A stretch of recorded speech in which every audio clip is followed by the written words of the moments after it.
Davanagere by election ದಂಗಲ್ನಿಂದಾಗಿ ಕಾಂಗ್ರೆಸ್ನಲ್ಲಿ ಒಂದೊಂದೇ ವಿಕೆಟ್ಗಳು ಬೀಳ್ತಾ ಇದೆ. ಇದೆಲ್ಲದರ ನಡುವೆ ಸಚಿವ ಜಮೀರ್ ಅವರಿಗೂ ಕೂಡ ಸಂಕಷ್ಟ ಎದುರಾಗುವಂತಹ ಸಾಧ್ಯತೆ ಇದೆ. ಉಪಚುನಾವಣಾ ಸಮರಕ್ಕೆ ಮುಸ್ಲಿಂನ ಇಬ್ಬರು ನಾಯಕರು ಔಟ್ ಆಗಿದ್ದಾರೆ. ಸಿಎಂ ಸಿದ್ದರಾಮಯ್ಯ ಭೇಟಿ ಮಾಡಿದ್ದಾರೆ ಸಚಿವ ಜಮೀರ್ ಅವರು. ಸಿಎಂ ಸರ್ಕಾರಿ ನಿವಾಸದಲ್ಲಿ ಸುಮಾರು 2 ಗಂಟೆಗಳ ಕಾಲ ಚರ್ಚೆ ಆಗಿದೆ. ಪಕ್ಷ ವಿರೋಧಿ ಚಟುವಟಿಕೆ ಆರೋಪವನ್ನ ಫೇಸ್ ಮಾಡ್ತಾ ಇದ್ದಾರೆ ಜಮೀರ್ ಅವರು. ಸದ್ಯ ಇವತ್ತು ಬೆಳಿಗ್ಗೆ ಕೂಡ ಮುಖ್ಯಮಂತ್ರಿಗಳನ್ನ ಭೇಟಿ ಮಾಡಿದ್ರು ಜಮೀರ್ ಅವರು. ಸಿಎಂ ಸಿದ್ದರಾಮಯ್ಯನವರಿಗೆ ಒಂದು ಕ್ಲಾರಿಟಿ ಕೊಡುವಂತ ಕೆಲಸ, ತಮ್ದೇನು ತಪ್ಪಿಲ್ಲ, ತಾವೇನು ಮಾಡಿಲ್ಲ ಅಂತೇಳಿ ಒಂದು ಸ್ಪಷ್ಟನೆ ಕೊಡುವಂತ ಕೆಲಸವನ್ನ ಸಚಿವ ಜಮೀರ್ ಅಹಮದ್ ಮಾಡಿದ್ರು. ಅಬ್ದುಲ್ ಜಬ್ಬಾರ್, ನಜೀರ್ ಅಹಮದ್ ವಿಚಾರದ ಬಗ್ಗೆಯೂ ಕೂಡ ಚರ್ಚೆ ಮಾಡಿದ್ದಾರೆ ಅಂತೇಳಿ ಗೊತ್ತಾಗ್ತಾ ಇದೆ.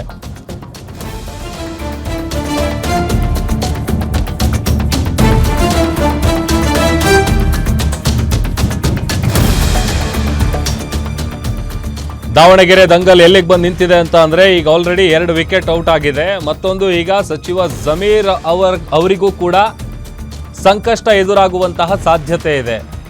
ಹೀಗಾಗಿ ಇವತ್ತು ಬೆಳಿಗ್ಗೆ ಮುಖ್ಯಮಂತ್ರಿಗಳನ್ನ ಭೇಟಿ ಮಾಡಿ ಮಾತುಕತೆಯನ್ನ ನಡೆಸಿದ್ರು. ಈಗ ಅಗೇನ್ ತಮ್ಮ ಒಂದು ವರ್ಷನ್ ಏನು ಅದನ್ನ ಮುಖ್ಯಮಂತ್ರಿಗಳ ಮುಂದೆ ಹೇಳಿದ್ದಾರೆ. ಅವರೊಂದು ಕ್ಲಾರಿಟಿ ಕೊಟ್ಟಿದ್ದಾರೆ, ಸ್ಪಷ್ಟನೆ ಕೊಟ್ಟಿದ್ದಾರೆ.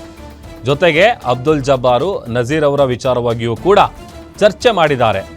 ಸಿಎಂ ಸಿದ್ದರಾಮಯ್ಯ ಅವರನ್ನ ಭೇಟಿ ಮಾಡಿ ಏನಾಗಿದೆ, ಜೊತೆಗೆ ಏನು ಆರೋಪಗಳನ್ನು ಎದುರಿಸ್ತಾ ಇದ್ದಾರಲ್ಲ, ಈ ಥರದ ಪಕ್ಷದ ಪರವಾಗಿ ಅವರು ಕೆಲಸ ಮಾಡಿಲ್ಲ, ಜೊತೆಗೆ ಒಂದಷ್ಟು ಆರೋಪಗಳು ಅವ್ರ ವಿರುದ್ಧ ಕೇಳಿ ಬಂದಿತ್ತಲ್ಲ, ಅದಕ್ಕೆಲ್ಲ ಕ್ಲಾರಿಟಿ ಕೊಡುವಂಥ ಕೆಲಸವನ್ನು ಜಮೀರ್ ಅವರು ಮಾಡ್ತಾ ಇದ್ದಾರೆ. ಸೊ ಹಾಗಾಗಿ ಈಗ ನೆಕ್ಸ್ಟ್ ಈಗ ಆಲ್ರೆಡಿ 2 ವಿಕೆಟ್ ಔಟ್ ಆಗಿದೆ. ಈಗ ನೆಕ್ಸ್ಟು ಅದು ಸಚಿವ ಜಮೀರ್ ಅವರ ಬುಡಕ್ಕೂ ಕೂಡ ಬರುವಂತಹ ಸಾಧ್ಯತೆ ಇದೆ. ಹಾಗಾಗಿ ತಮ್ಮ ಒಂದು ವರ್ಷನ್ ಏನಿದೆ, ತಾವೇನು ತಪ್ಪು ಮಾಡಿಲ್ಲ ಅಥವಾ ತಾವೇನು ಆ ಥರದ ಕೆಲಸಗಳಲ್ಲಿ ಭಾಗಿಯಾಗಿಲ್ಲ ಅನ್ನುವಂಥ ವಿಚಾರಕ್ಕೆ ಸಂಬಂಧಪಟ್ಟಂತೆ ಸಿಎಂ ಸರ್ಕಾರಿ ನಿವಾಸದಲ್ಲಿ ಸುಮಾರು 2 ಗಂಟೆಗಳ ಕಾಲ ಚರ್ಚೆ ನಡೆಸಿದ್ದಾರೆ ಜಮೀರ್ ಅಂತ ಗೊತ್ತಾಗ್ತಾ ಇದೆ. ಆರಂಭದಲ್ಲಿ ಟಿಕೆಟ್ ವಿಚಾರಕ್ಕೆ ಶುರುವಾದಂತಹ ಗಲಾಟೆ, ಗೊಂದಲ ಕಾಂಗ್ರೆಸ್ನಲ್ಲಿ ಈಗ ಇಲ್ಲಿವರೆಗೂ ಬಂದು ನಿಂತಿದೆ. ಹೈಕಮಾಂಡ್ಗೆ ಈಗ ಆಲ್ರೆಡಿ ಜಮೀರ್ ಅವರ ವಿರುದ್ಧವಾಗಿ ಕಂಪ್ಲೇಂಟ್ ಕೊಡುವಂಥ ಕೆಲಸ ಆಗಿದೆ, ದೂರು ಹೋಗಿದೆ. ಅದೊಂದು ಕಡೆ ಜಬ್ಬಾರ್ ಅವರು ರಾಜೀನಾಮೆ ಕೊಟ್ಟಿದ್ದಾಯಿತು. ನಜೀರ್ ಅಹಮದ್ ಕೂಡ ಅವರ ವಿಚಾರವಾಗಿಯೂ ಕೂಡ ಚರ್ಚೆ ಮಾಡಿದ್ದಾರೆ.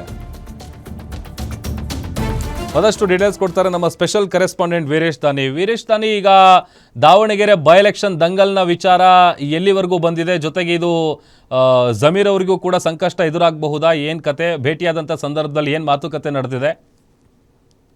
ಖಂಡಿತವಾಗಿಯೂ ಪ್ರಭು, ದಾವಣಗೆರೆ ದಕ್ಷಿಣ ಉಪಚುನಾವಣೆಯ ಕದನದ ವಿಚಾರ ಈಗ ಸಾಕಷ್ಟು ಕಾಂಗ್ರೆಸ್ನಲ್ಲಿ ಕಿಚ್ಚನ್ನ ಹೊತ್ತಿಸಿರುವಂತದ್ದು. ಕಾಂಗ್ರೆಸ್ ಅಭ್ಯರ್ಥಿಯಾಗಿದ್ದಂತ ಸಮರ್ಥ ಶಾಮನೂರ್ ಅವರ ಸೋಲಿಗೆ ಷಡ್ಯಂತ್ರವನ್ನ ಮಾಡಿದ್ರು ಅನ್ನೋ ಆರೋಪ ಕೇಳಿ ಬಂದ ಬೆನ್ನಲ್ಲೇ ಈಗ ಒಂದ್ ಕಡೆ ಈಗಾಗ್ಲೇ ಅಬ್ದುಲ್ ಜಬ್ಬಾರ್ ಅವರ ರಾಜೀನಾಮೆ ಸ್ವೀಕೃತ ಆಗಿರುವಂತದ್ದು. ಇನ್ನೊಂದ್ ಕಡೆ ಸಿಎಂ ರಾಜಕೀಯ ಕಾರ್ಯದರ್ಶಿ ಆಗಿರ್ತಕ್ಕಂತ ನಜೀರ್ ಅಹಮದ್ ಅವರ ಸ್ಥಾನದಿಂದಲೂ ಸಹ ಅವ್ರಿಗೆ ಕೋಕನ್ನ ಕೊಟ್ಟಿರುವಂತದ್ದು. ಈ 2 ಬೆಳವಣಿಗೆಗಳ ಆದ ಬೆನ್ನಲ್ಲೇ ಸಿಎಂ ಸಿದ್ದರಾಮಯ್ಯನವ್ರನ್ನ ಸಚಿವ ಜಮೀರ್ ಅಹಮದ್ ಖಾನ್ ಅವರು ಇವತ್ತು ಭೇಟಿ ಮಾಡಿ ಸುದೀರ್ಘವಾದಂತ ಚರ್ಚೆಯನ್ನ ಮಾಡಿರುವಂತದ್ದು. ಬೆಳಗ್ಗೆನೂ ಸಹ ಸಿಎಂ ಸಿದ್ದರಾಮಯ್ಯನವ್ರನ್ನ ಭೇಟಿ ಮಾಡಿದಂತ ಸಚಿವ ಜಮೀರ್ ಅಹಮದ್ ಮಾತುಕತೆಯನ್ನ ಮಾಡ್ಲಿಕ್ಕೆ ಸಾಕಷ್ಟು ಪ್ರಯತ್ನವನ್ನ ಪಟ್ಟರು. ಆದ್ರೆ ಸಿಎಂ ಸಿದ್ದರಾಮಯ್ಯನವರು ಹೆಚ್ಚಿನ ಸಮಯಾವಕಾಶವನ್ನ ಕೊಡ್ಲಿಲ್ಲ.